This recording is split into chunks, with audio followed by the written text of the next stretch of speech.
Imagine you are lost. No roof, no walls, just an infinite white horizon. First comes the pain. A sharp, stinging sensation on your exposed skin, like thousands of needles piercing your face. 5 minutes later, the pain vanishes.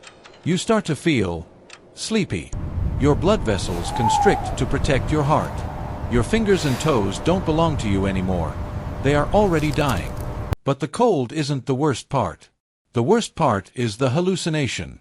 Moments before the end, many victims of extreme cold start tearing off their clothes, convinced they are burning up. This is the embrace of the White Death. Today, we travel to places where breathing hurts, where nature does not forgive mistakes.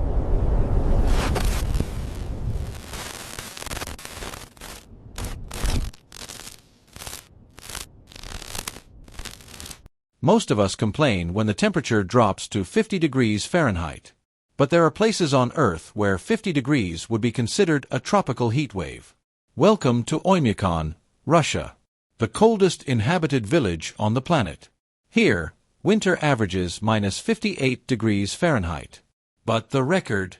Minus 96. At this level of cold, reality shifts. If you spit on the ground, the saliva freezes before it hits the dirt. Steel becomes as brittle as glass. Slamming a car door too hard can cause the handle to shatter in your hand. But nothing compares to Vostok Station, in Antarctica. This is where we recorded the lowest temperature in history, minus 128.6 degrees Fahrenheit. In this environment, the air is so dry and cold that breathing without protection can burn your lungs, causing internal bleeding in minutes. It is the closest you can get to the atmosphere of Mars, without leaving Earth. But what happens, biologically, if you get stuck out there? The human body is a thermal machine. When that machine fails, the process is terrifying. Phase 1.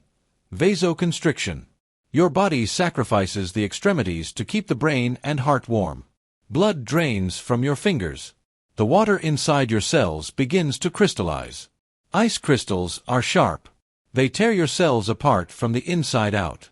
This is necrosis. Your flesh dies while you are still using it. Phase 2. Severe hypothermia. Your internal temperature drops below 90 degrees. You stop shivering. That is a very bad sign. It means your body has given up on generating heat. Your speech becomes slurred. Your coordination vanishes.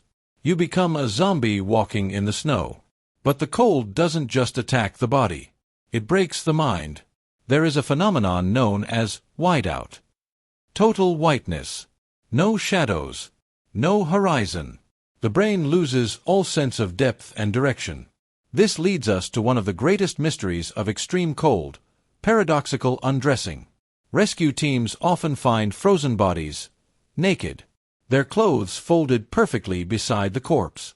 In the final stages of hypothermia, the mechanism that constricts your blood vessels fails. All that warm blood rushes back to your skin at once. The victim, moments away from freezing to death, feels an unbearable heat. They strip off their clothes. And the cold finishes the job in seconds. We build cities, heaters, and thermal suits to forget a simple truth. The universe is cold. Heat is the exception, not the rule. Most of the universe sits at minus 450 degrees Fahrenheit. We live in a fragile bubble of habitable temperature.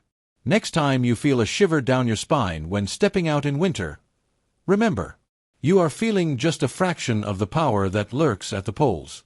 The cold isn't evil. It isn't cruel. It is just patient. If you enjoyed this video, subscribe to the Chill Factor. Discover what else hides in the darkness. Stay warm.